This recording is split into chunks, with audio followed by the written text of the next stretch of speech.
অষ্টমীর খাওয়া দাওয়া বলতে আমার প্রথম যেটা মাথায় আসে সেটা হলো ফুলকো লুচি আর আলুর দম। অনেকে যদিও বা ছোলার ডাল খেতে পছন্দ করে, তবে আমার প্রথম পছন্দ কিন্তু আলুর দমই। তাই ভাবলাম আমার পছন্দের কাশ্মীরি আলুর দমের রেসিপিটা তোমাদের সঙ্গে শেয়ার করি। এই অষ্টমীতে এই রকম সুন্দর দেখতে যদি একটা কাশ্মীরি আলুর দম থাকে না, জাস্ট পুজোটা জমে যাবে। তাহলে দেরি না করে রেসিপিটা দেখে নাও।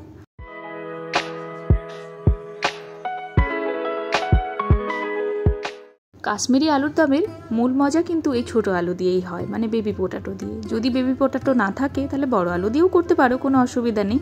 তবে ছোটো আলু থাকলে ছোটো আলু দিয়েই করো। আর আমি 200 গ্রামের মতো আলু নিয়েছি। আলুগুলোকে ধুয়ে নেব।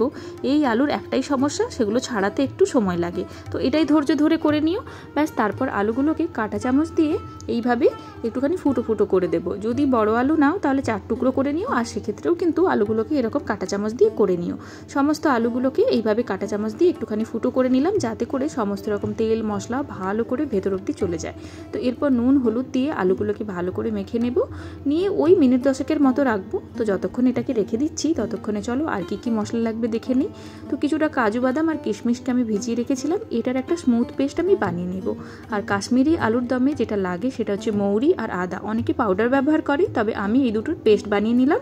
মৌরিটাকে ভিজিয়ে রেখেছিলাম। এখানে আমি দই নিয়েছি 3 চামচের কাছাকাছি, এর মধ্যে কাশ্মীরি লঙ্কার গুঁড়ো দিলাম। আর যদি পাউডার মশলা নাও, মানে আদা পাউডার আর তোমার মৌরি পাউডার, তাহলে সেগুলোকে দইয়ের সঙ্গে মিশিয়েই এই পেস্টটা বানিয়ে নিও। নর্মালি এইসব পাউডার আমাদের বাড়িতে থাকে না, তাই আমি পেস্টই ব্যবহার করছি। তো কড়াইতে অনেকটা পরিমাণ সর্ষের তেল দিয়ে দিলাম। আর কাশ্মীরি রান্না সর্ষের তেলেই হয়। তেলটা গরম হলে তোমার যে ম্যারিনেট করা আলুগুলো আছে সেগুলোকে দিয়ে লো ফ্লেমে ঢাকা দিয়ে সুন্দর করে ভেজে নেব, যতক্ষণ না আলুটা 60% কাছাকাছি সেদ্ধ হয়ে যায় এবং সুন্দর লাল লাল করে ভাজা হয়ে যায়। তো আলুটা দেখো সুন্দর লাল করে ভাজা হয়ে গেছে। তো এখন কি করব, আলুটাকে তুলে নেব। এবার এই তেলের মধ্যেই দিয়ে দেবো গরম মশলা ফোড়ন। তো কাশ্মীরি তোমার আলুর দমে অনেক রকম গরম মশলা লাগে, যেমন জায়ফল, জায়ত্রী, শাহি জিরা। তো এইসব আমার কাছে নাই, তো আমি তার একটা জোগাড় বের করেছি। তো ছোটো এলাচ, লবঙ্গ, দারুচিনি এসবের ফোড়ন দিয়ে দিয়েছি। খানিকটা হিং দিতে লাগবে, তো হিং দিয়েছি।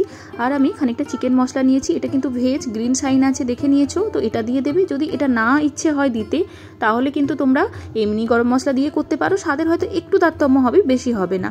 আর তার সঙ্গে একটুখানি কাশ্মীরি লঙ্কার পাউডার দিয়ে দিলাম, খুব সুন্দর একটা ভাইব্রেন্ট কালারের জন্য। আর তার কয়েক সেকেন্ডের মধ্যেই বেটে রাখা তোমার আদা আর মৌরির পেস্টটা এর মধ্যে দিয়ে দেবো।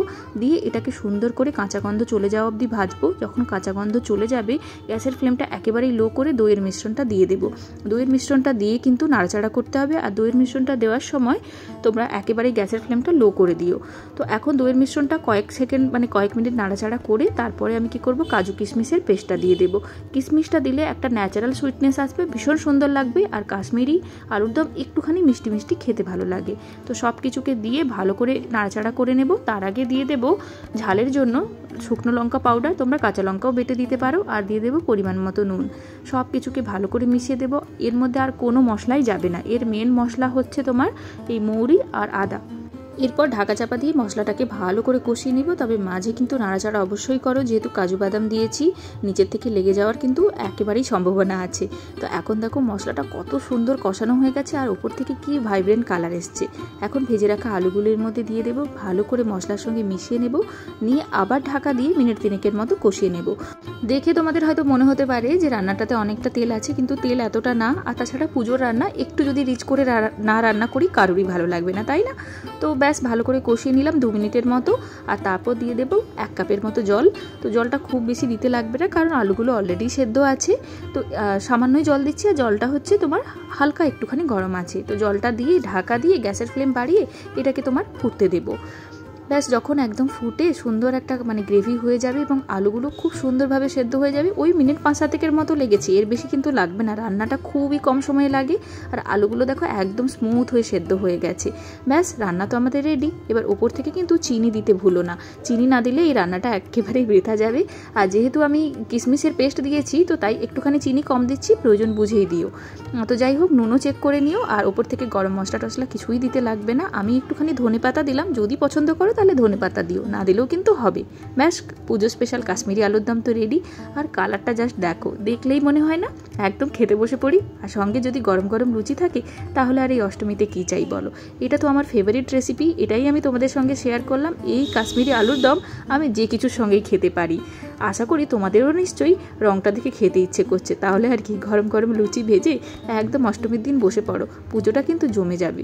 তো কেমন রান্নাটা আজকে লাগলো জানিও কিন্তু। নতুন ভিডিও নিয়ে খুব তাড়াতাড়ি দেখা হয়ে যাচ্ছে। তোমরাও কিন্তু অনেক খাও, পিও, মজা করো আর দুর্গাপূজা খুব খুব এনজয় করো। টাটা।